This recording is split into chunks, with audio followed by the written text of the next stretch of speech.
Esse podcast e sua segunda temporada acontece com o apoio da Lei Paulo Gustavo, através da Secretaria de Cultura da Prefeitura Municipal de São Bernardo do Campo.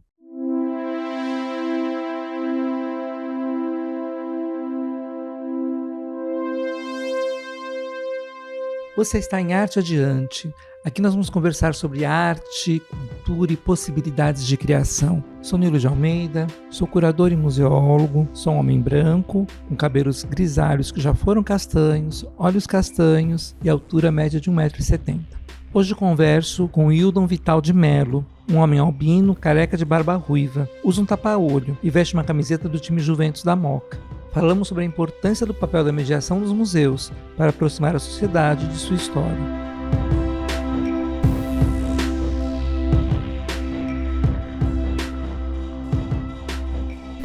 Eu vou falar desde o nascimento, tá? Desde Perfeito. o útero. O Parla, ele nasce sobretudo do Murilo e do irmão dele, que começam a fazer um podcast que eles vão entrevistar alguns políticos da cidade de Jundiaí. O nome Parla, ele entra muito por causa de parlamento, parlatório, mas não num sentido estritamente político, mas sim como um espaço onde se fala. O Murilo, que é do direito, ele é meu amigo e sócio, e o Fabrício, que é da comunicação, da tecnologia, é o cara dos computers, como a gente brinca, eles começaram um podcast ali nos meados da pandemia, que é aquele tempo que é meio limbo, né? A gente não sabe mais em que época tava. 2020, eu sempre me confundo com as datas, mas enfim. Eles fizeram alguns episódios entrevistando políticos aqui da cidade, muito assim, para também começar a tatear como que era o trabalho nas redes, né? Aí tem um momento engraçado, porque quando eles começam a fazer, eles tinham contato muito com os artistas daqui da região. Jundiaí tem uma cena muito interessante que bombou alguns anos atrás, de músicos de rap e trap, né? Tinha um grupo, inclusive, que muitos desses músicos eram amigos de infância do Murilo e do Fabrício. E aí eles passaram a entrevistar essa turma. Então eles começaram a entrevistar também toda uma galera do perfil mais artístico, até chegar num amigo em comum, que era um cara que era dono de uma tabacaria, que ele também tem uma pegada meio artística, de ajudar os artistas alternativos a exporem obras nessa tabacaria, enfim. E aí esse amigo nosso em comum me recomendou. Falou, entrevista lá o Wildon, né? Ele é meio maluco, ele fala de filosofia, tal, blá, blá, blá. E aí eles vieram até mim. Na época eu morava no centro da cidade, né? Aqui onde vocês estão não é um bairro central. Enfim, aí conversa vai, conversa vem. O Murilo gostou da ideia. Ele fez um podcast junto comigo, a gente gravou, né? Eles gravaram lá em casa, também era uma coisa bem itinerante, assim. Eles costumavam frequentar os vários ambientes para entrevistar a turma. E acabou que rolou assim, o Murilo me fez uma proposta muito irrecusável, um pouco indecente, que era de um podcast de filosofia. E aí nós fizemos esse podcast de filosofia, ele correu bastante tempo, né? A gente ficou 2 anos e meio fazendo podcast, praticamente assim, bancando todo o podcast, fazendo tudo. Depois a gente passa até ir para um estúdio durante um período. Só que aí quando a gente sentiu que estava exaurindo essa coisa do podcast, era o final total da pandemia. Uhum. Foi logo no momento em que os museus passaram a reabrir. E aí, nesse momento que os museus passaram a reabrir, uma coisa conciliou com a outra, porque desde 2014 eu trabalhei aqui para vários grupos e vários setores aqui da cidade de Jundiaí, e eu sempre tive a intenção e o propósito de levar pessoas aos museus. Então eu faço essas visitas monitoradas desde 2014, mas lembro que antigamente era assim, eu levava basicamente as pessoas para o MASP e para a Pinacoteca, que eram os 2 espaços mais assim, que o pessoal de Jundiaí tinha mais adesão, né? Eu trabalhei muito com o público da melhor idade, da terceira idade. Uhum. E aí então eu levava essa turma, levei em algumas exposições em São Paulo, na Tomiotaki, mas sempre levando para espaços culturais e museus. O que aconteceu? Quando esgotou a nossa fórmula de podcast, quando a gente viu que não estava mais, a gente não estava mais conseguindo fazer do modo que a gente queria e já tinha esgotado, tinha falado 2 anos e meio sobre filosofia, eu falei, meu Deus do céu, vou ter que voltar tudo agora, começar a falar dos outros filósofos, enfim. Mas quando a gente sentiu isso, eu falei pro Murilo, cara, vamos fazer uma loucura, vamos até o MASP, a gente grava eu falando de algumas obras, E aí a gente vai postando isso. Foi um fracasso. Porque o dia que a gente foi um dia que não era uma terça-feira, mas por conta da reabertura, pós-pandemia, o MASP fez alguns outros dias gratuitos também. E aí a gente foi num dia que tava lotadíssimo. Os áudios ficaram horríveis, a gente não tinha microfone de lapela, nem sabia lidar. O Murilo gravou 5, 6 vídeos e aí os braços começavam a doer, a gente passava a gente na frente. Então assim, a gente também não podia ser os caras que iam ficar impedindo as pessoas de fruírem as obras. Mas assim, logo de início foi meio que um fracasso. Não deu muito certo assim, né? E a gente já... Na época, os algoritmos das redes mandavam a gente para esses lugares, assim, que era vídeos de pessoas fora do Brasil falando de museus, né? Era muito comum a gente ver.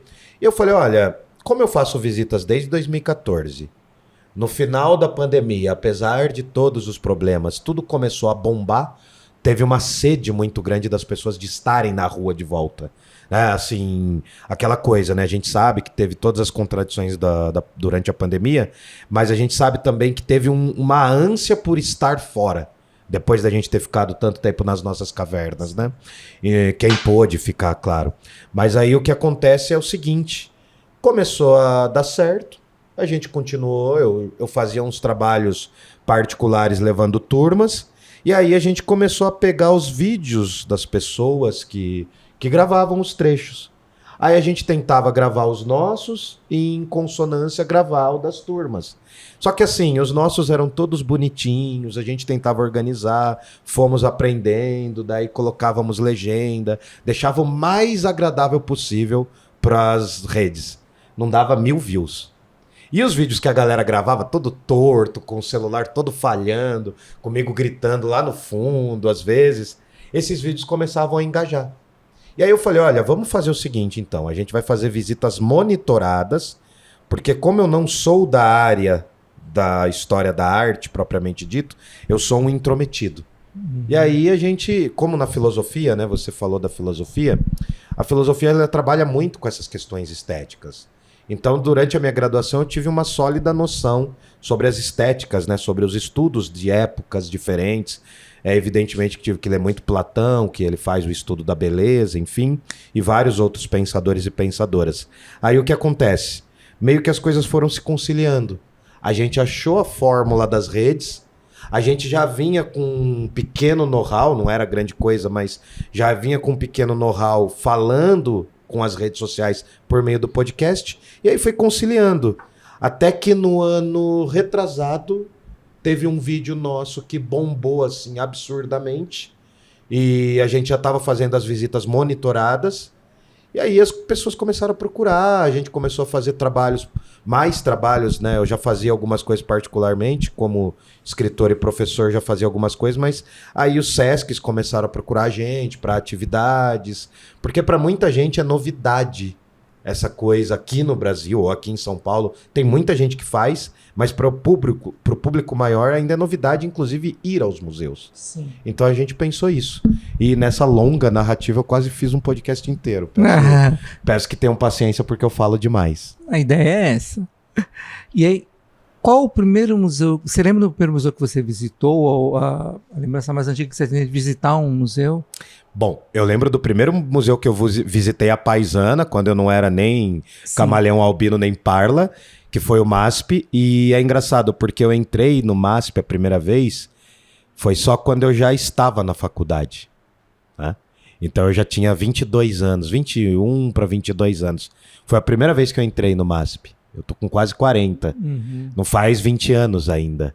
E foi uma experiência incrível, mas assim, né, eu tive diversos problemas por conta da minha visão limitada, até entender a ideia da expografia. Na época, era muito difícil entender aquele lance da Lina Bobardi dos cavaletes, mas a primeira experiência que eu tive como um visitante à Paisana em um museu, sério assim, já com um olhar mais acadêmico, foi o MASP, e o primeiro museu que eu fiz lá em 2014 também foi o MASP. Uhum. Aí foi meio que ali que teve que nascer meu estilo, porque assim, a forma que eu apresento as obras, também a preocupação que eu tenho, por exemplo, com as diferenças entre um museu como o MASP, uma exposição transitória em outro espaço, o Tomiotaki, a diferença desses espaços fez com que também eu adaptasse o jeito. Os públicos também, né? Como é diferente levar um público da melhor idade, que em alguns casos já viajou bastante, já foi para vários lugares, ou um público infantil, que é mais questionador. Então foi moldando o estilo. Em paralelo a isso, eu sempre dei aula, né? Dei aula para ensino médio e ensino fundamental 2. Então, assim, meio que a didática foi se adaptando. Mas a primeira experiência foi o MASP, assim. Eu tenho um... Apesar de hoje, talvez ele não ser o museu favorito para fazer as visitas, no meu entender, é um museu que eu tenho um carinho maior. Foi o meu debut, né? Foi ali que eu debutei. Você já conheceu o anexo novo? Se eu te falar que não, você vai dar risada.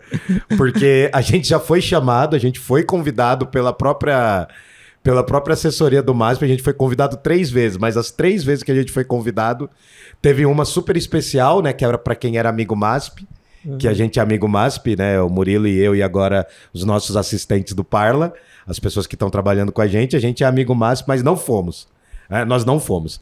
E aí depois teve uma segunda chamada, eu estava trabalhando em outro museu no dia. E teve essa última agora, que abriu para um público maior no dia 25 e 26, né? Por conta do aniversário de São Paulo.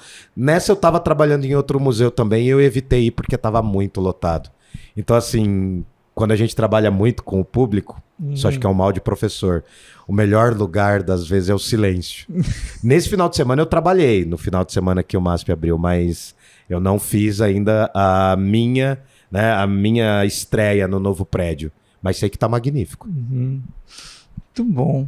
E uma coisa que me chama a atenção quando eu comecei a ver as suas abordagens, tem a questão da estética que você fala, da filosofia, mas você segue por vários caminhos. Quer dizer, eu lembro de uma fala que você comenta no Museu do Ipiranga sobre a questão dos rios, a questão do impacto ambiental. Quer dizer, você não tem uma coisa que para mim é muito cara, esse olhar o museu como esse lugar vivo, em que todo conhecimento ali é possível e é possível de ser compartilhado. Eu vi muito presente no modo como você trabalha. Então, eu acho que entra muito o fato de eu ter dado aula para ensino fundamental. Porque quando você dá aula para ensino fundamental 2, eles não são calmos. Eles não são tranquilos. Então você tem que estar sempre trazendo um monte de referência. É um pouco dolorido ter que ser, às vezes, o professor showman, assim, sabe? A minha visita, ela não é toda daquele jeito insano do vídeo de 1 minuto e meio. A gente recorta o vídeo de 1 minuto e meio porque é aquela coisa da pílula, né? Mas, assim, eu sempre pensei, e eu acho que a filosofia me ajudou muito nisso, a trabalhar os assuntos de forma transversal. Transversal e interdisciplinar. Porque a gente vai estudar a história dos museus. Qual que é a graça da história dos museus? Eles surgem num contexto europeu, muitos desses museus surgem para contar a história nacional, eles surgem com um propósito republicano, no caso da França. Então, assim, esses contextos eu tenho na minha cabeça, mas eu tenho que levar em conta muito o que o público também tem que entender. Então, por exemplo, às vezes eu ficar falando, por exemplo, da tela, do Almeida Júnior... Eu deliro, cara, eu deliro. Eu olho para eu olho para a partida das Monções, a partida de Porto Feliz, que é aquela tela gigantesca que é uma parede inteira. Cara, eu entro naquela obra, eu lembro das literaturas que eu li sobre os sertanistas, depois a construção da imagem dos bandeirantes. Mas eu tenho que fazer um recorte ali que a pessoa entenda que aquele museu tá contando a história do passado, tá contando a história de outros tempos, mas a grande questão do passado é como a gente manuseia ele hoje. Então, transformar os museus em espaço vivo, eu sempre falo pra turma, cara, aqui eu não tô pra falar a verdade absoluta, mas eu tô pra gerar um atrito. Eu falo assim, toda visita monitorada, ela tem que ser incompleta. Porque se na sua cabeça fechou o círculo, cheguei no MASP, achei bacana, bonito, vi aquelas obras, tal, bonito, fechou. Não vai suscitar o interesse, às vezes, da pessoa voltar. E eu sempre falo, voltem sozinhos. Voltem para construir o olhar de vocês. Então, assim, essas provocações que eu faço, o fato de eu ter estudado um pouco de história na graduação, o fato de eu ter tido muito interesse sobre cinema, o fato de eu trabalhar com literatura, o fato de eu falar bastante de história do Brasil, isso me fez, assim, estar na fronteira. Porque o museu ele é o encontro dessas fronteiras. Sim. Então, às vezes, por exemplo, não dá para recomendar em toda visita o Entre Rios, que é aquele documentário incrível que tá no YouTube. Teve vários podcasts, inclusive, que falaram recentemente da história dos rios de São Paulo e do Rio de Janeiro, né? Que são histórias bem interessantes. Mas assim, eu sempre mostro esses lados. E aí, quem faz a mágica é o editor, né? Que ele faz o corte. E às vezes o corte, rapaz, por exemplo, tem uma coisa que é muito estratégica, que já virou um clichê, assim, entre o grupo aqui do Parla, que é o seguinte: falou mal de São Paulo, o vídeo explode, cara. É incrível, é muito engraçado, porque todo mundo quer criticar a cidade ou falar bem da cidade. Então vem a imagem dos haters também, sabe? Vem a galera que odeia o vídeo, que acaba jogando o vídeo lá pra cima também. E tem toda essa estética, né, do apelo, parece... às vezes eu vejo o vídeo, hoje eu já nem vejo quase, porque eu cansei da minha voz, apesar de estar falando muito agora. Mas hoje eu vejo o vídeo, cara, eu falo, meu Deus, eu não sou essa pessoa 24 horas por dia. Eu não sou tão, assim, enérgico, sabe? Mas, enfim, é um pouco disso. Eu tento trazer essa interdisciplinaridade, que eu acho interessante. E uma coisa que você traz que é muito legal, que sem abrir mão daquilo tá, como você colocou, o Pedro Américo lá, o grito da independência, tá aquela narrativa. Sim, sim. Nós não vamos... ela está posta, a gente não vai... eliminar, que nem eu falo, o Tonê, quando ele fez aquela entrada do Museu Paulista, sim. Aquilo é uma armadilha, é maravilhoso, mas você não tem como desmontar aquilo. Agora, nada impede que você possa ter um outro olhar sobre aquilo. Sim. Né? É interessante, você concluiu já? Desculpa, não sei, sim, é que eu vou meio acelerado aqui, mas assim, essa coisa que você falou, acho que é importante. Quando eu levo a turma ao Museu do Ipiranga, eu sempre falo assim, pessoal, a gente vai fazer uma visita panorâmica sobre a história do Brasil e sobre a história de São Paulo. Uhum. E eu sempre falo, no caso do Ipiranga, por exemplo, olha como cada museu é diferente, mas como cada museu dialoga. No caso do Museu do Ipiranga, eu sempre falo pra turma, pessoal, qual é a data da independência do Brasil? Daí todo mundo vem de idade que fala 7 de setembro de 1822. Daí eu falo, pra quem? Que eu acho que essa data é pros paulistanos. Daí eu vou falando, olha, Minas acreditava dessa forma aqui em Confidência Mineira. A Bahia comemora o 2 de julho de 1823. O Rio Grande do Sul tem uma outra história com a Farroupilha. Santa Catarina tem outra história. O Grão-Pará, né, o Recife, Pernambuco como um todo. Por que eu falo isso? Porque eu falo para eles, não foi uma independência, foram as... E ali o Afonso Toné, né, o Toné, ele constrói essa identidade de São Paulo ali no século XX. E a gente às vezes acaba caindo nessas armadilhas e não sabe. Essa coisa do paulistano e do paulista, né? Acho que mais o paulista mesmo, assim, o paulistano, né, que mora na capital. Tem muito essa coisa de falar que é a locomotiva do país, que compra muito essa ideia, sabe, assim, nós somos o estado que mais trabalha, a gente que sustenta a união, daí tem o brasão, que é non ductor duco. Todas essas imagens, eu falo pra turma, foi construído aqui. Ali, no hall, aquela na parte principal do Ipiranga, que encaminha até o grito, né, o Independência ou Morte. Com os rios, né? Isso, com as metáforas dos rios. Tudo aquilo ali é depois de 1917. Então, assim, essa ideia, essa pretensiosa ideia da história de São Paulo, que passa inclusive pelo ABC, né? Porque tem Santo André, que teria sido a borda do mato, enfim. É o João Ramalho, exatamente, né? Então, o pai dos paulistas, então, todas essas imagens, né? O João Ramalho é o pai dos paulistas, mas também é o degredado. A imagem sobre ele vai mudando. Então, o que acontece? Se eu trago uma turma para uma exposição simplesmente técnica dessas obras, eu vou falar, aquele fulano ali foi pintado pelo pintor italiano Domenico Faiuti, o outro ali foi pintado pelo Almeida Júnior, aquele outro, o Oscar Pereira da Silva. Poxa, às vezes a pessoa não quer ver isso. Eu já tive públicos que queriam uma visão mais técnica sobre os museus. Então eu levo o MASP e falo, olha, essa obra foi adquirida em tal época, aquilo ali em tal época. Mas eu quero também transmitir para o público o interesse sobre aquelas obras, a construção da identidade sobre aquelas obras. Então tem público meu que quer ver a questão técnica, a questão da pintura, a questão das técnicas ali, da tridimensionalização, do plano de fundo. Mas tem galera que quer ver por que o Brasil é desse jeito. Por que a independência ficou no Museu do Ipiranga. A quantidade, e eu encerro assim, a quantidade de pessoas que eu recebo que acredita que a família real morou no Museu do Ipiranga é gigantesca. E, assim, da mesma forma que a quantidade de pessoas que eu recebo que nunca estiveram no MASP, morando em São Paulo, também é imensa. Então eu tenho que ter todo um respeito por esse público, que às vezes ele tá vindo, ele tá entrando, da mesma forma que eu entrei lá atrás, pela primeira vez no museu. Às vezes a pessoa nunca entrou no museu. Ela tem 50, 60 anos. Cara, já recebi gente em prantos no final da visita monitorada, falando assim, cara, eu morei aqui perto 50 anos e nunca entrei no MASP. Não sabia que existiam 3 pinacotecas, ao invés de uma. Não sabia que existia um museu de arte sacra.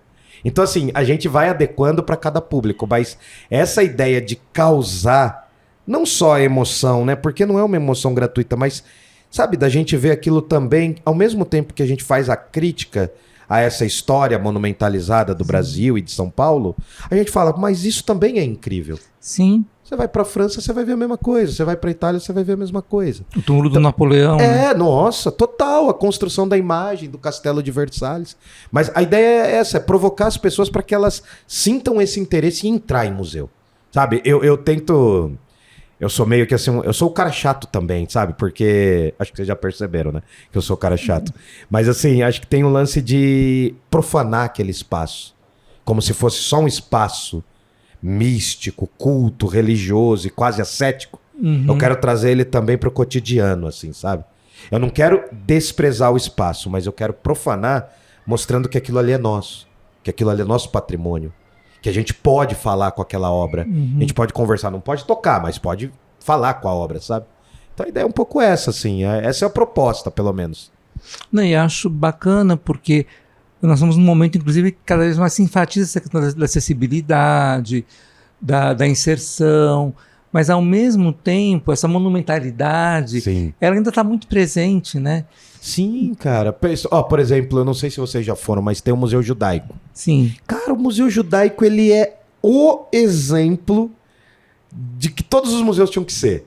Que é um museu multimídia, é um museu muito, muito pensado pela acessibilidade. Então, assim, e tem muita gente que não conhece. Ó, a gata andou aí ou o meu celular caiu. Dá uma olhadinha lá, Murilo. Enfim, coisas que acontecem. Depois o editor dá aquele corte maravilhoso. Mas assim, acho que foi meu celular. Mas aí o que acontece? Eu sempre tento mostrar como um museu ele é um organismo. As instituições, elas são organismos porque nós estamos nelas.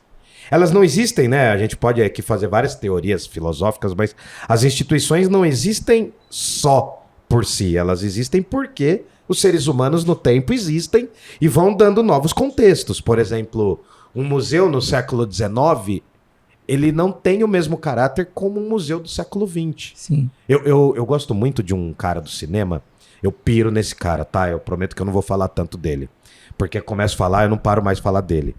O Alexander Sokurov, que é um diretor russo, ele fez um filme que é um baita filme chamado Arca Russa. Que é um filme que o cara grava durante 2h30 dentro do Hermitage. Que é meu sonho conhecer. Um dos lugares que eu mais quero conhecer na vida, eu não conheço. O Hermitage em São Petersburgo, na Rússia. E o cara faz toda uma história e ele dá um novo contexto para aquele museu e torna vivo. Só que aí eu falo, pô, caramba, né? Isso é incrível. Mas o Mazzaropi também fez isso no Museu do Ipiranga. Lá nos anos 60. Nos anos 50 ou 60, ele também visitou o Museu do Ipiranga e ele gravou conversando com Dom Pedro I e Dom Pedro II. Tem um filme do Mazzaropi que ele faz isso. Mas só para mostrar como esses lugares, eles são organismos mesmo, sabe? São espaços vivos. E a gente vai dotando de sentido. Voltando pro Sokurov, só para eu encerrar, que tem um lance assim. Ele conta a história da Rússia dentro do Hermitage. Então é um personagem que se perde ali através dos séculos. E o que é interessante? Ao mesmo tempo que o cenário e as cenas, né? O cenário é o Hermitage e as cenas acontecem dentro do Hermitage, aparece um monte de períodos da história da Rússia. O que está sendo contado ali? É como aquele museu, ele é a arca da Rússia. Ele é o que carrega a história da Rússia. Então eu acredito muito que os museus, por exemplo, de São Paulo, e mais expandidos os museus e a área museológica do Brasil, fazem isso também. Só que a gente tem que ter mais acesso, tá ligado? Eu acho muito isso, sabe? Acho que tem que ter mais dia gratuito pra gente entrar no museu. Apesar de ser caótico, os dias gratuitos, a gente precisa deles. propiciar a experiência, né? Sim. O acesso pleno, assim, aquela coisa, mesmo dizendo que é gratuito, não, é gratuito, mas você pode entrar também, que você tem Sim. essa barreira ainda, né? Uhum. Eu acredito assim, por exemplo, tem, por exemplo, um museu. Olha como é engraçado. Se a gente começa a estudar a história dos museus em São Paulo, a gente pira. Mas assim, tem o Museu do Ipiranga, que é geralmente o museu que a galera mais vem visitar com a gente. Mas tem o antípoda do Museu do Ipiranga, o oposto do Museu do Ipiranga, que é o Museu Afro. Sim, que é Entendeu? Do Emanuel Araújo, um né? trabalho incrível que ele fez. Enquanto o Museu do Ipiranga, ele constrói toda essa história monumental, eu falo assim, cara, quando eu levo a turma, às vezes eu dou uma beliscada e falo assim, é engraçado, né? Porque na história do Brasil, desculpa, Letícia, na história do Brasil parece que os homens nasceram de partenogênese, né? Porque só tem homem aqui nesse museu. Só tem homem branco. 95% das representações do Ipiranga é só dos viscondes, dos condes, dos barões. Aí eu falo assim, olha, o Museu do Ipiranga, ele constrói uma história narrativa eurocentrada. Então ele te dá uma percepção de que você está entrando num palácio mesmo, te dá a percepção que você está entrando numa expografia europeia. Aí quando você vai ao Museu Afro, qual que é a questão? Você entra num quilombo que desorienta o seu olhar. Então, aí eu falo assim, pessoal que já foi comigo ao Ipiranga, repara como esse museu constrói outra história. O Museu Afro, ele é todo cheio de galerias. Ele é labiríntico. Cara, você se perde lá. Primeira vez que eu entrei, aí eu já tinha uns 23, 24 anos. Cara, era muito insano. Era muito insano, porque era um museu que você falava, meu Deus, tá tudo atulhado aqui. É outra forma de exposição. Então ele tem outro contexto, daí você se perde nas galerias, por quê? Um quilombo tem como função primordial desorientar o olhar de quem tá entrando nele, que era os homens que queriam destruir os quilombos, né? No caso, o quilombo dos Palmares, quilombo do Piolho, por exemplo. O que acontece? Quando você entra no Museu Afro, o seu olhar eurocentrado e colonizado vai sendo derrubado e questionado. Então tem obra do século XVI aqui, mas tem obra do século XXI aqui. Tem obra multimídia aqui, tem uma instalação de vídeo aqui, mas ao mesmo tempo tem ali as vaquejadas, as cavilhadas, o boi-bumbá. O barroco tá ao lado das festas populares. Porque ali tem muita questão de mostrar as mãos negras que nunca foram vistas, nunca foram percebidas e que construíram o Brasil. Então, olha como um museu pode ser totalmente diferente do outro. Aí você vai para o MASP, são aqueles cavaletes que também quebram essa noção europeia de que onde a gente pensa o quadro? Na parede. Cubo branco. Né? Exatamente. Daí o que o MASP faz? Ele tira da parede. Ele coloca no espaço, você se perde numa floresta de arte. Então, assim, é muito interessante, né? Eu tô falando muito de museu, mas, assim, tem galerias que também fazem isso em São Paulo. Tem vários questionamentos, assim. Eu acho que o que contribui mesmo é a gente tentar visitar os lugares. Porque a partir do momento que você começa a visitar, você toma aquilo pra si. Né? Então, assim, como eu trago muita gente, cara, muita gente que nunca entrou no museu, que nunca se sentiu parte de um espaço cultural, que nunca se sentiu identificado com aquela história.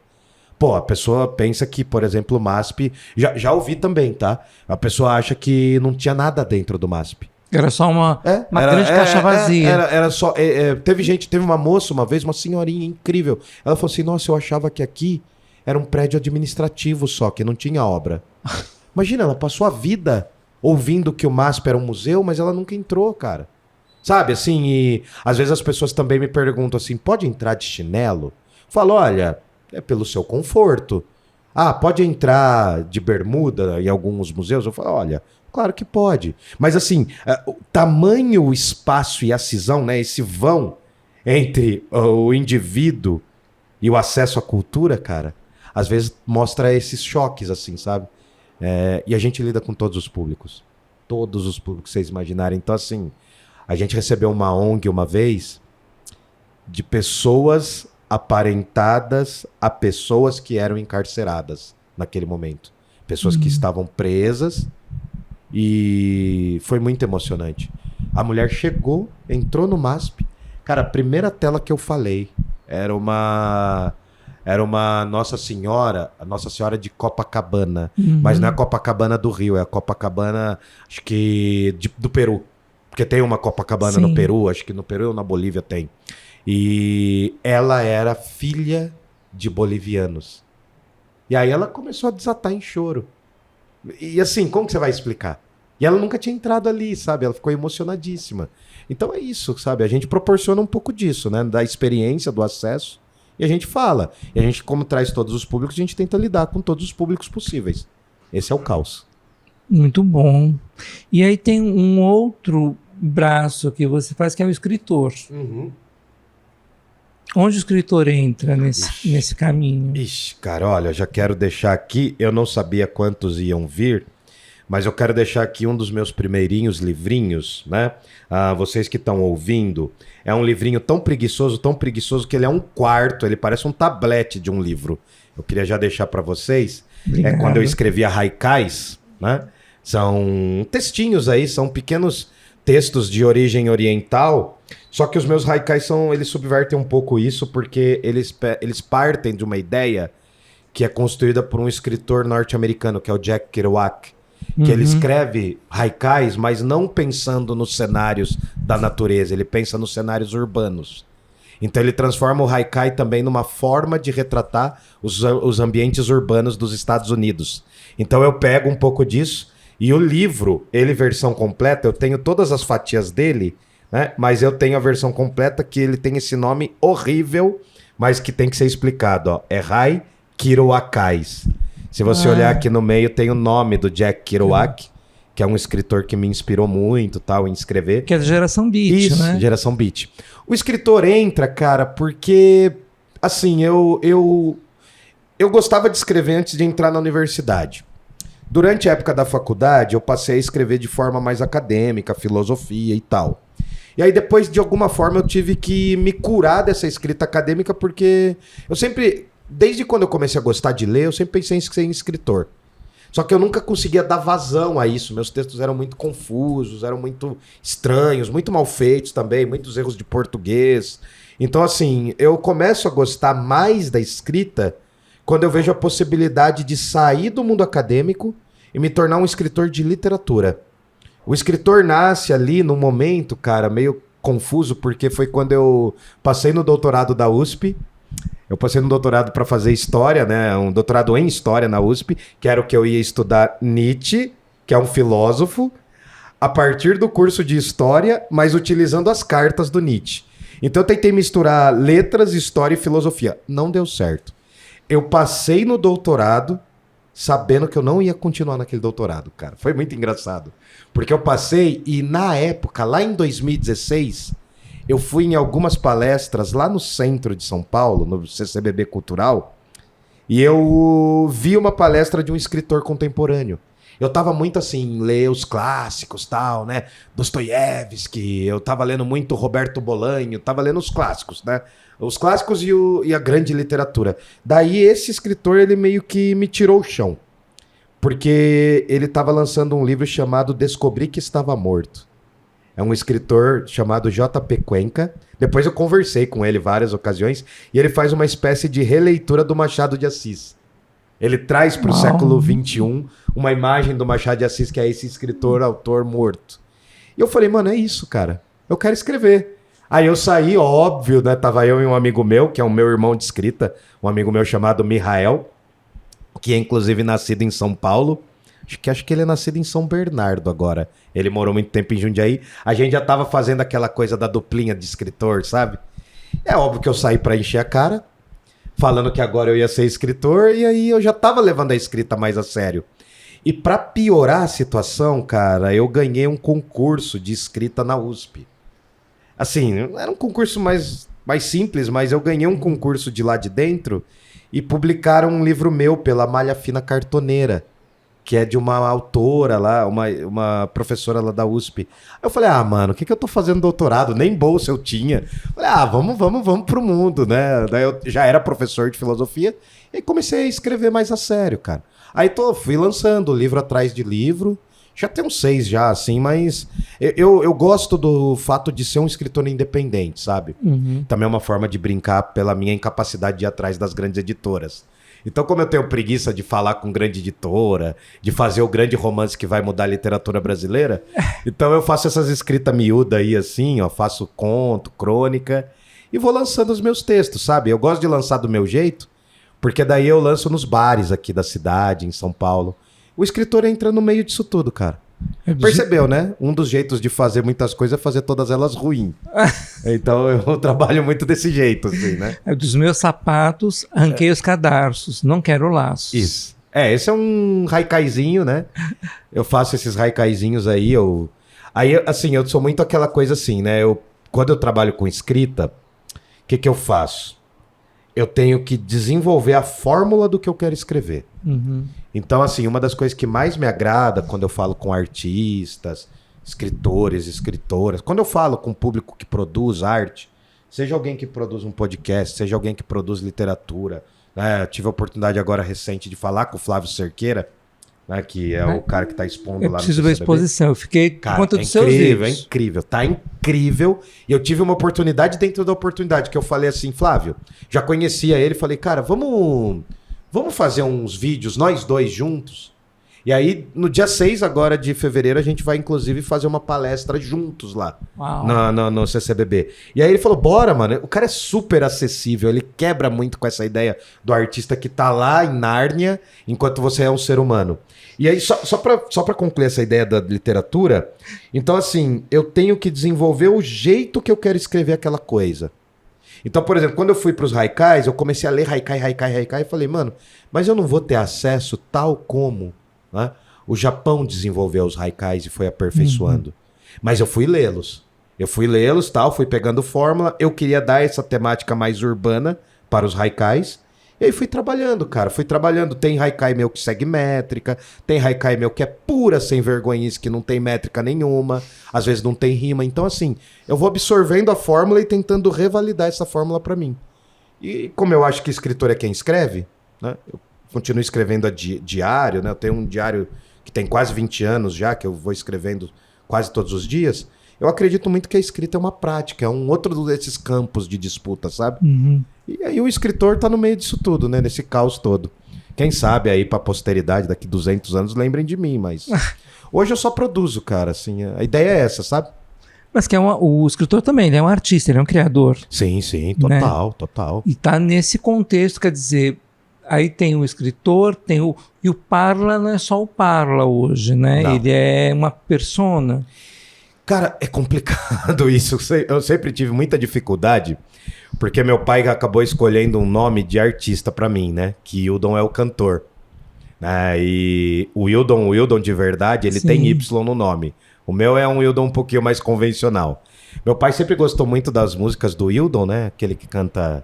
Jogue suas mãos para o céu. Que foi guitarrista, inclusive, do Tim Maia.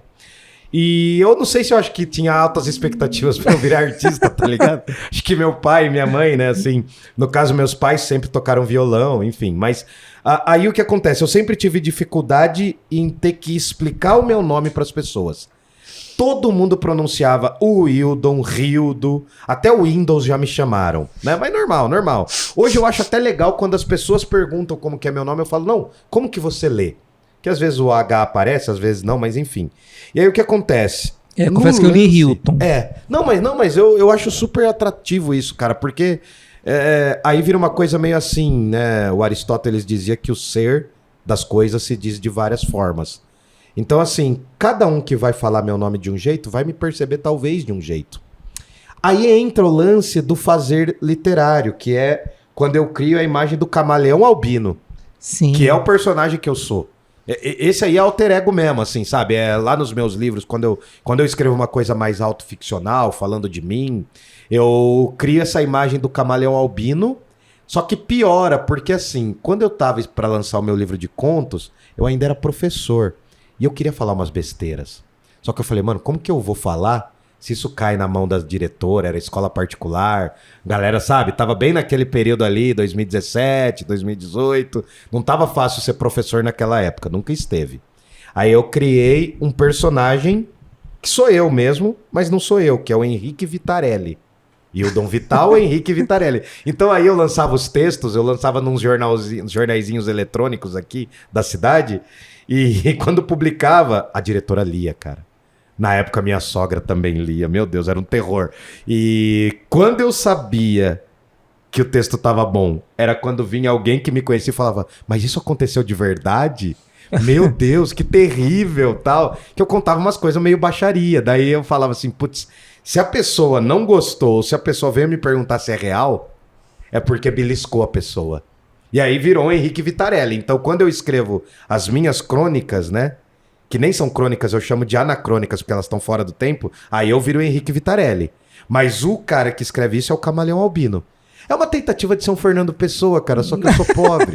E aí não tem glamour disso, entendeu? Não tem glamour, cara. Não tem glamour. Então daí eu vou criando esses personagens.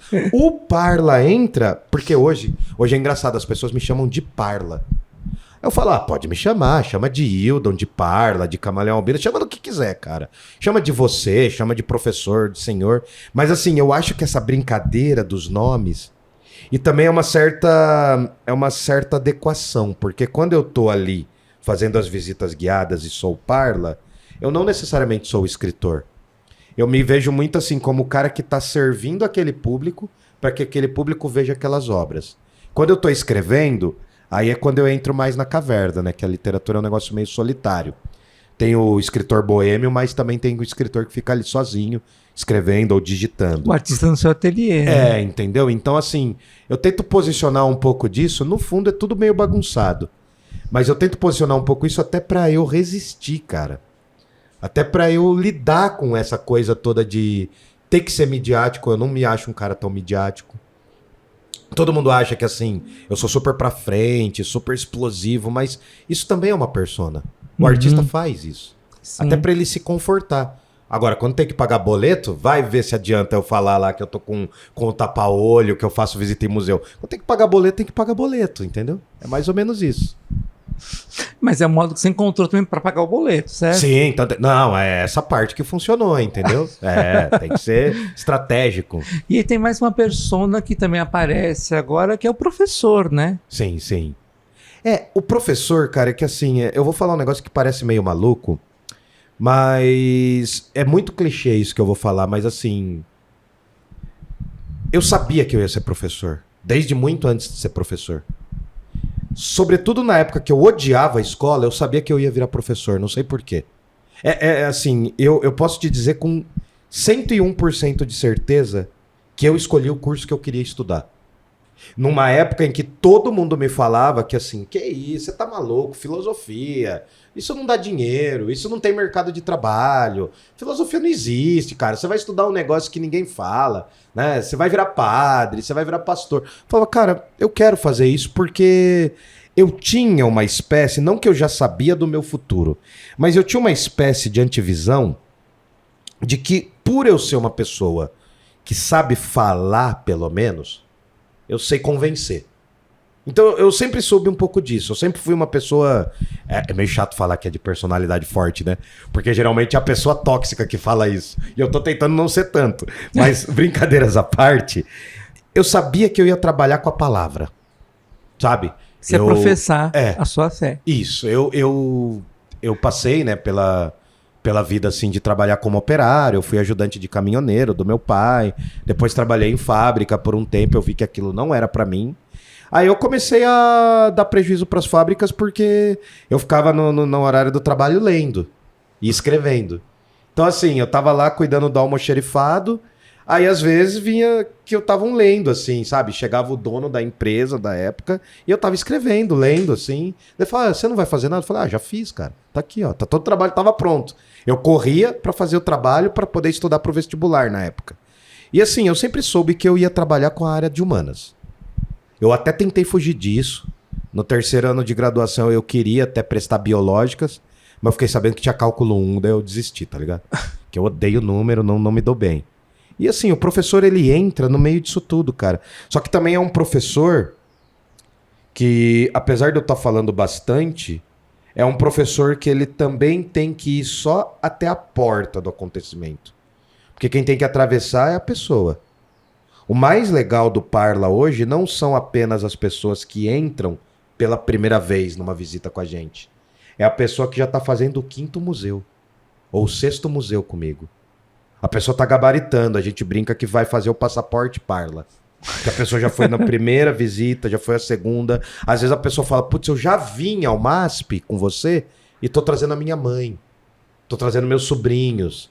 Então já tem uma coisa do arco narrativo, da coisa assim, da pessoa já começar a conversar comigo, descolando essa ideia do professor, descolando essa ideia do Parla, e quase como um amigo, sabe? No meio desse caminho a gente faz algumas amizades, cara, e isso é muito legal, porque as pessoas passam a conhecer um outro lado nosso. Tem professor que fala que o meu trabalho é importante porque chega na escola dele antes dele saber. Tem estudantes dele que mostram o meu vídeo. Esses dias eu tava comendo lá no restaurante do Museu da Língua Portuguesa. Um dos moços que trabalhava como garçom, ele falou, cara, eu também sou professor. Daí eu falei, dureza, né, mano? Pô, você tá trampando aqui. Daí ele, eu entendo, tal, sou professor, tive que fazer vários bicos já. Daí ele falou, eu também sou professor. E um aluno meu me mostrou um vídeo seu, antes de eu trabalhar aqui. E ele falou que o jeito que você falava é muito parecido com o jeito que eu falo das coisas. Então daí eu falei, mano, tá tudo junto. Daí eu já propus pra ele levar os alunos dele lá, uma visita comigo. Então assim, acaba que o professor acaba abraçando, entendeu? Quem tá no meio disso tudo é o professor, cara. Que é o cara que tem que mostrar pras pessoas que aquele negócio é interessante. Que às vezes a pessoa passa em frente ao quadro, mano. Esses dias eu tava na Pinacoteca com um grupo. Aí eu vi uma tragédia. O cara passou, olhou pro quadro Saudade do Almeida Júnior e continuou andando. Eu falei, eu vou falar daquele quadro ali, né? Que era o último que eu ia falar. Aí eu expliquei o quadro e eu vi que o cara ficou. E aí ele deu um outro olhar pra tela. Porque eu falei um pouco da minha experiência de vida com aquela obra. Então assim, o professor ele faz isso, cara. Ele tem que mostrar um negócio. Sabe o palhaço triste? Que às vezes tá rindo por fora. Isso tá no Poderoso... No Soprano, na família Soprano. O palhaço triste, cara. Às vezes você tá super mal, mas você tem que mostrar pra aquela galera que aquilo ali é um negócio que faz diferença pra você, entendeu? E é o que faz pra mim. Sei lá. É uma conexão humana. Eu falo muito que a arte é a conexão do humano, né? Sim. E você une duas coisas, que é a questão do professor e do museu, né? Cara, eu uno. E é engraçado, porque é uma coincidência, porque na história europeia, na história eurocêntrica, o que acontece? Depois que explode a Revolução Francesa, o que rola? Surgem os museus, Sim, como instituições, né? E aí surge a ideia de que os museus precisam ser públicos para ensinar os filhos da República. E surge também o ensino público. Então acaba juntando essas coisas que são muito porosas na história da Europa, vão se consolidando e vão acontecendo aqui também. Quando a gente pensa na Academia Real de Belas Artes do Rio, no surgimento do Colégio Dom Pedro, das instituições, como que a monarquia brasileira e depois a República lidam com essas instituições para criar o súdito, no caso da monarquia, e depois o cidadão, no caso da república. Então a gente também absorve isso, cara. E é nessa fronteira, eu gosto muito de falar de fronteira, de linha, de transição, porque é nesse lugar que a gente tá, cara. A gente que trabalha com arte, você pode ver, mano, é uma galera que trabalha com tudo ao mesmo tempo, sabe? Seja desde o audiovisual até a pintura, a escultura, a gente vai atravessando esses saberes. Eu gosto de transitar por isso. Nunca me perdendo, mas às vezes me perdendo. que sempre acaba se encontrando em algum momento. Totalmente. Né? Pô, vocês encontraram a gente. Sério, isso aí é muito legal, cara. É poder falar. Porque às vezes a galera vê o vídeo de 1 minuto e meio e acha que é tudo aquilo ali só. Uhum. Mas não, eu sou pior, eu falo muito mais. São 2 horas de visita. São 2 horas, às vezes 3 horas. Às vezes eu falo, ó, galera, hoje eu tô empolgado, hein? Me segura que, nossa, quando eu vou na Pina, cara, a Pinacoteca me empolga muito. É um museu que, assim, eu não canso de falar das obras que tem lá, cara. A riqueza que tem lá.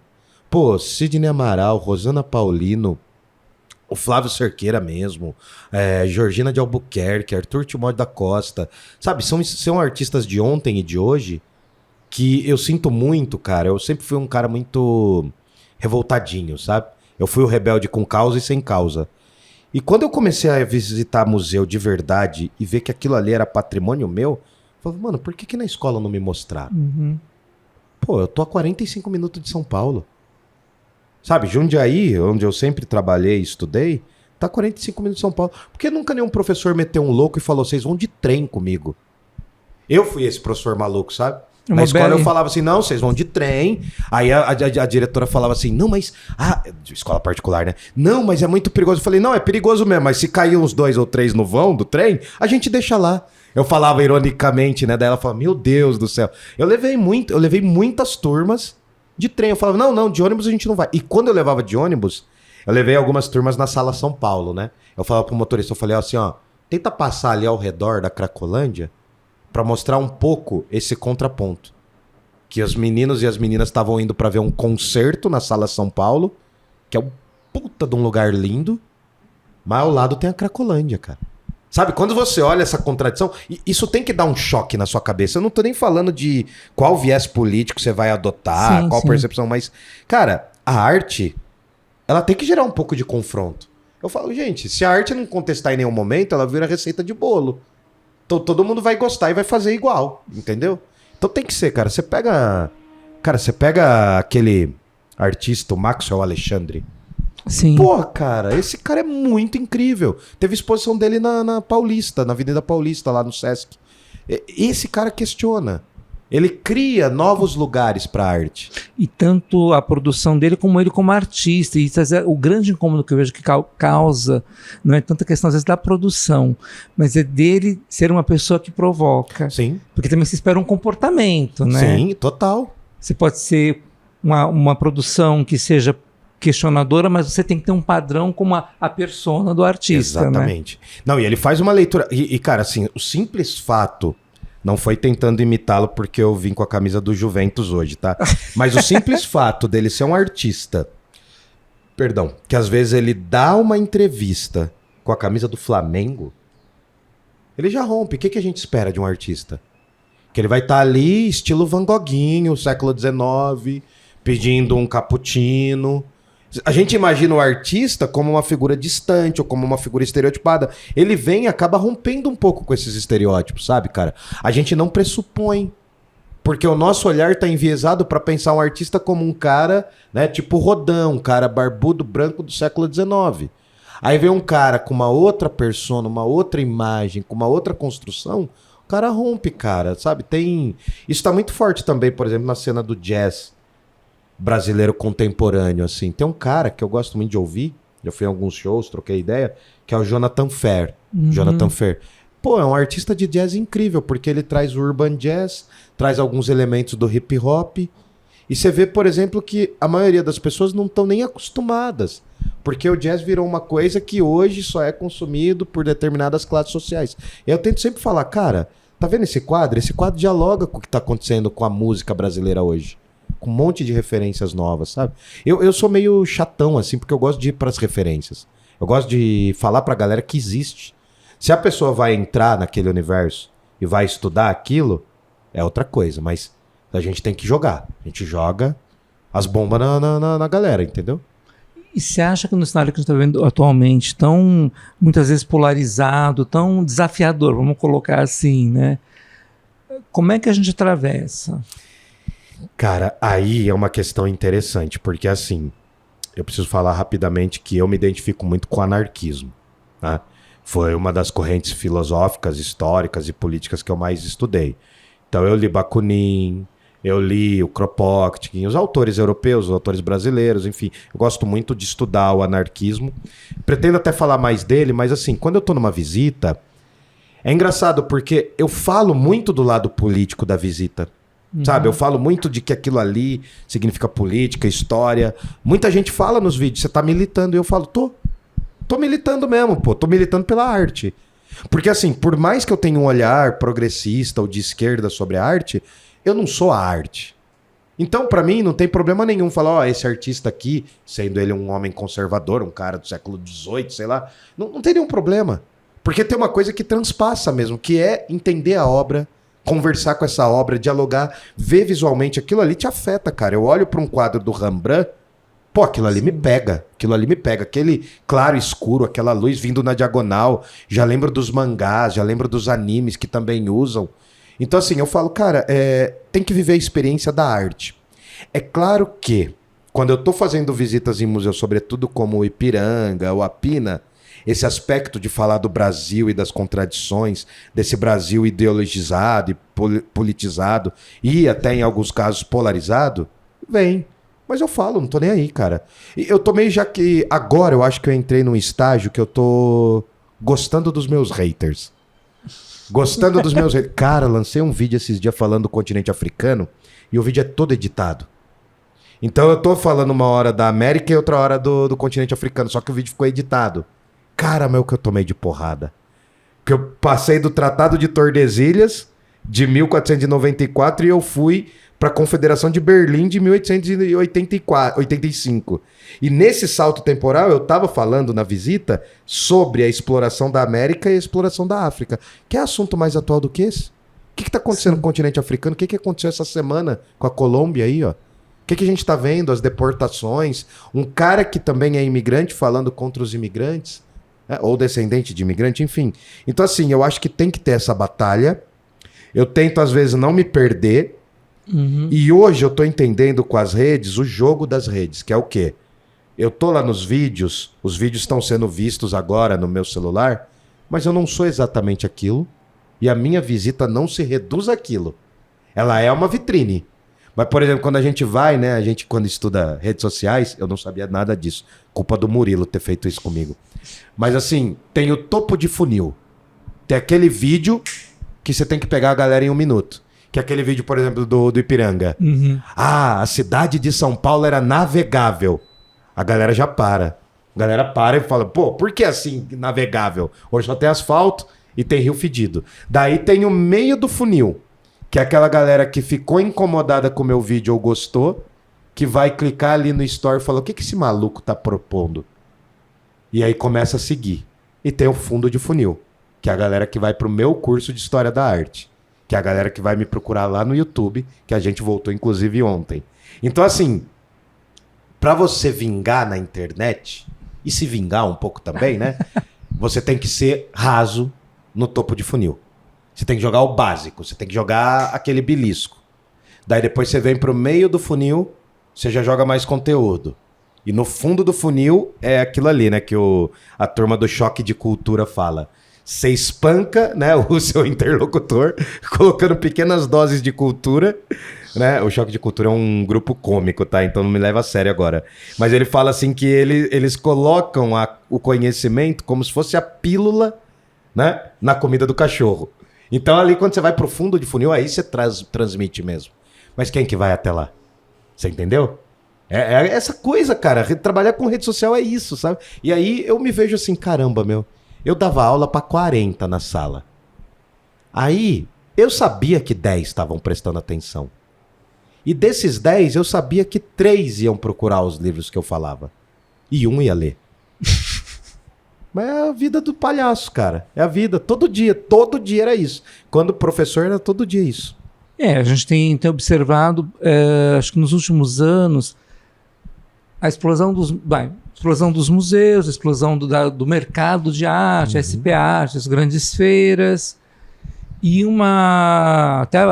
tanto o Museu do Ipiranga como na Pinacoteca, agora temos 1 milhão de visitantes, 1,5 milhão de visitantes, né? O próprio marketing agora está ampliando para poder ter mais visitantes. E aí você trabalha com essa coisa de abrir e acessar para o grande público. Tem esse outro lado que é vamos trazer o grande público. Sim. Como é que fica o verdadeiro acesso, na verdade? Será que esse que vai ler? Bom, aí entra uma coisa... Eu captei. Aí entra uma coisa interessante, porque ao mesmo tempo que a gente está trazendo o grande público, a minha grande preocupação como professor é formar esse grande público. Eu sempre falo, pega esse guiazinho do museu, pega essa informação, vai nessa informação, nesse link, a gente monta os grupos das visitas monitoradas e no final, depois que passou a visita, eu sempre mando alguns vídeos. Eu sempre falo, galera, esse museu não se esgota com a minha opinião ou a minha reflexão sobre as obras. Pesquisem, leiam história, escrevam, vão atrás, porque assim, eu tento mostrar muito que a cultura é um direito, né? Não dá pra fazer tudo, mas eu tento mostrar isso. Uhum. E aí tem um outro lance que é o seguinte, cara. Os museus estão ampliando? Estão. Eles estão se preocupando com o público porque eles também estão na lógica do mercado e estão na lógica das redes hoje. Hoje quase todo mundo tá. Eu acredito que nos próximos 10 anos você não ter uma rede social que engaje pessoas vai ser até um motivo de você conseguir ou não emprego. Porque já é um pouco assim. Né? Mas assim, o que ocorre? Nesse momento, eu acho que a gente vive esse boom das artes porque as pessoas estão vendo maior diversidade das artes. De certa forma, com as redes, isso se torna mais acessível. Alguns museus vêm dialogar com a gente, eu não sou o único, evidentemente. Tem um monte de grupos trabalhando com visitas guiadas e monitoradas. Tem um monte de grupos trabalhando com acesso à arte. Tem um monte de gente teorizando sobre isso. Então, ao mesmo tempo que cai aquele padrão de estar só num pequeno grupo, claro, isso vai acabar formando outros grupos, mas eu acredito o seguinte, que o museu sendo esse espaço de conflito, porque parece muito que a minha fala é só otimista, mas a minha fala não vem para pacificar, não. Eu quero causar também. Em que sentido eu quero causar? Eu quero que as pessoas comecem a questionar por que um museu é gratuito durante a semana e não aos finais de semana. Entendeu? O projeto inicial da Lina Bobardi era que o MASP fosse gratuito todo dia. Sim. Se o MASP fosse todo gratuito todo dia, os patronos iam gostar? Provavelmente não.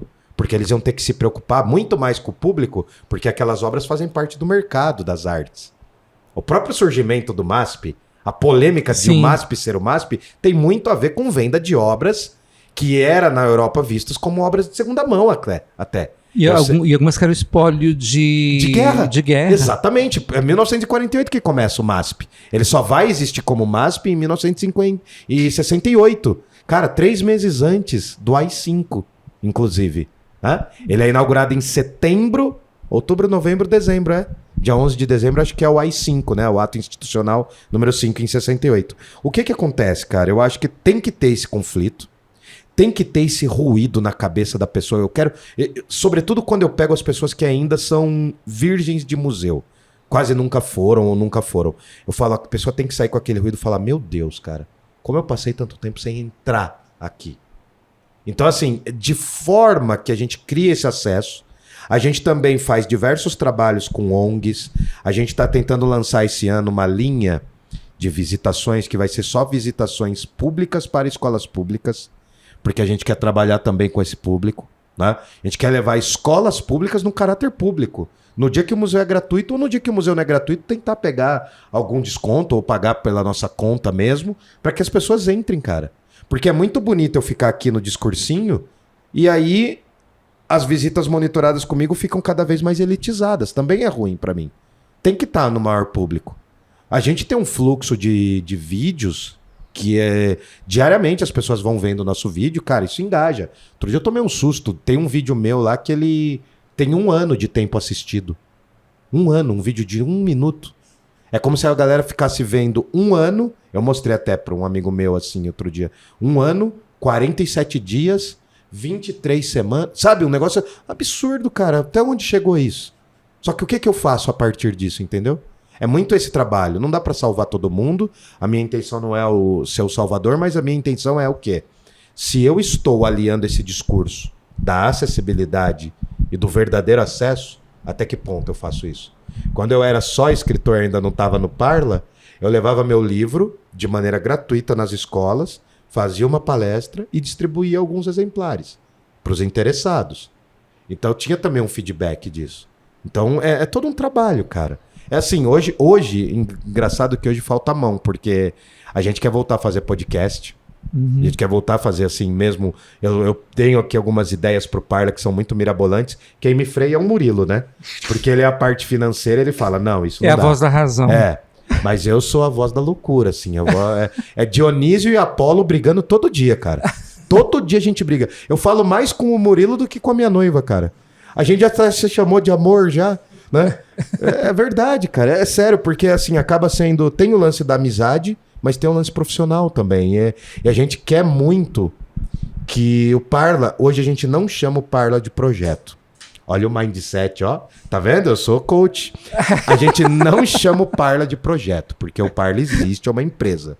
Mas qual é a proposta?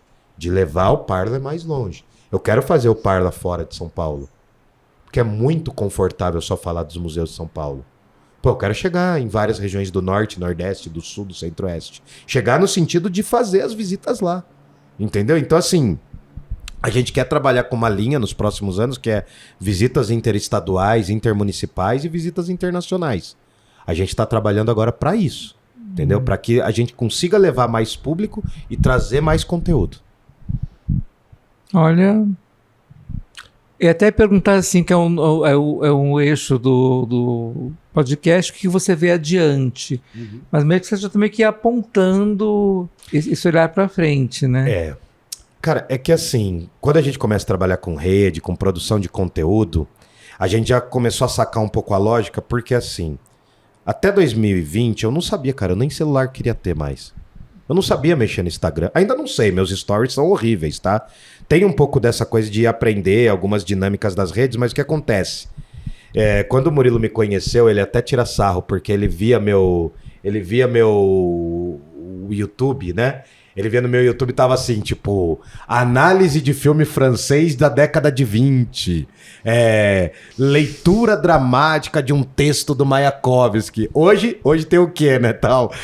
Qual é o TikTok do momento? O que tá bombando agora? É um monte de meme. Eu virei um meme falante também. Eu vejo muito meme, cara. Eu consumo TikTok, assim. Mas, enfim. Por que eu tô falando isso? Nos últimos 5 anos, a gente aprendeu a lidar com as redes. E a gente tem uma coisa que é o seguinte, essas redes se renovam. Por exemplo, o nosso público, a gente sabe o perfil do nosso público. Nosso público está entre 24 e 45 anos. Nosso público maior. Mas isso não impede da gente receber crianças, porque a gente faz visitas com crianças e para crianças, e a gente recebe pessoas mais velhas. Mas a gente conhece hoje um pouco o nosso perfil de público, que é basicamente essa faixa etária, que eu acho que é a galera que tá mais perdida na vida, né? Que não sabe como faz as coisas, que é a minha idade também. Mas assim, adiante a gente vê essa transformação. O projeto para 2025, eu desenhei isso na minha cabeça, tá? O projeto para 2025 é voltar pro canal do YouTube, produzir conteúdo pro YouTube, fazer com que nesse canal a gente tenha pelo menos 50 mil seguidores, porque a gente, para trabalhar tanto com o Instagram e o TikTok, a gente abandonou o YouTube. Então a gente deixou o YouTube às traças. E agora a gente quer voltar para o YouTube e tentar lidar com toda essa dinâmica. Começar a fazer visitas internacionais. Esse ano eu não sei se vai ser possível, mas a gente está tentando uma visita para Roma e Florença. A gente também quer pensar alguma coisa interestadual, sobretudo com Inhotim. Que é um projeto que nossa, cara, eu amo Minas Gerais. Eu amo Minas Gerais, sério. Eu tenho uma paixão imensa. Já fui muitas vezes para lá. No passado, eu fui tirar umas férias para Ouro Preto. E aí a gente tem esse projeto agora que a gente tem mais 2 aprendizes, que são meus ex-alunos, inclusive, a Ana e o Ângelo. Né? O Ângelo tá entrando em letras na USP e a Ana terminou História da Arte. E então a gente tá trazendo esse grupo, esse público, mais jovem também. A gente quer até produzir streaming de games, falando de arte. Então a gente está antenado ao fato de que de tempos em tempos a gente tem que se transformar. Por isso que tem a figura do camaleão, que tem que mudar de cor. Só que é um camaleão albino, né? Que não muda de cor, então não serve para nada. Prazer sou eu. Muito pelo contrário. Queria agradecer imensamente a partilha a você, ao Murilo, pela generosidade. É emocionante. Assim, tive que manter um pouco o foco aqui para não, né? Porque muitas coisas ressoam, né? Uma preocupação que eu sempre tive. Sou museólogo, trabalho com museus de curadoria também e ouvir de uma outra pessoa ressoar de modo tão claro o mesmo tipo de preocupação e de interesse, e ver um pouco da área pública também. Sim. Que a gente sabe o quanto é difícil, né? E a importância que é garantir que as pessoas consigam ter acesso. Sim. Né? Assim, imensamente agradecer. Mais do que acho que a contribuição que você está dando, né, para a gente, a inspiração de eu poder olhar adiante também. Muito obrigado. Pô, a gente está aqui para isso e eu já quero expandir um convite aqui. É um convite meio que intimação. Eu queria levar vocês Queria a presença de vocês numa visita guiada. Depois vocês falam tudo com o Murilo, ele que organiza tudo. Mas eu queria levar vocês nessa nossa visita aí, ou Pinacoteca, ou MASP, para começar. Depois a gente faz outros museus, seria uma honra. E assim, olha, a gente é uma porta aberta mesmo. Apesar de eu me perder aí nos nomes, nos personagens, eu tento ser o mais autêntico possível sempre. Eu tento estar sempre conciliando o que eu falo com as coisas que eu faço. Nem sempre sou perfeito, mas eu vou tentando, né? Nem sempre eu sou perfeito, não. Nunca sou perfeito. Olha a vaidade também. Mas cara, quando começou a bombar as nossas redes, eu sempre me preocupei muito com o balão não subir muito, sabe? Porque a galera fica um nano, micro influencer, já tá se achando super Deus. Então assim, cara, eu tento muito quebrar essa expectativa. Às vezes eu tô na rua, vem alguém pra tirar fotografia, sou super acessível. Se a pessoa vir falar, tá? Eu acho assim, cara, a gente tem que ser acessível, mano. Quem trabalha com conhecimento, com educação, com formação de público, tem esse trabalho desgramado de ter que lidar com milhares de pessoas, às vezes, a gente tem que ser acessível. Eu não sou melhor do que ninguém, porque a minha rede saiu de X e foi para 5X. A grande questão é a seguinte: como a gente vai conectar esses conhecimentos, como esses conhecimentos vão se tornar perenes nas cabeças das pessoas. Sim. E como a gente vai ressoar, como você falou. A ideia é sempre como a gente ressoa. O seu trabalho é esse e onde ele vai chegar, para quem ele vai chegar. E essa conversa fica gravada, então ela vai chegar em alguém, sabe? Então a nossa preocupação é muito séria mesmo, que é a preocupação do professor, cara. Ser ouvido, mas também ser superado. A melhor coisa é quando o estudante supera a gente, sabe? Quando o estudante fala, putz, eu vi aquilo que você falou, professor. Achei isso, nem achei tão legal, mas eu vi esse aqui, que é mais legal do que o que você falou. O que você acha? Cara, quando tem essa superação do estudante em relação ao professor, nesse sentido, a gente cresce, cara. A gente cresce. E o museu tá aí pra isso. O Parla também. Muito obrigado. Pô, eu que agradeço. Obrigado pela paciência, por ouvir. E bora prosear mais. Estamos totalmente abertos, vamos criar essas conexões. E estão intimados para visitar os museus com a gente. Aceitamos o convite. Obrigado. Valeu, obrigado.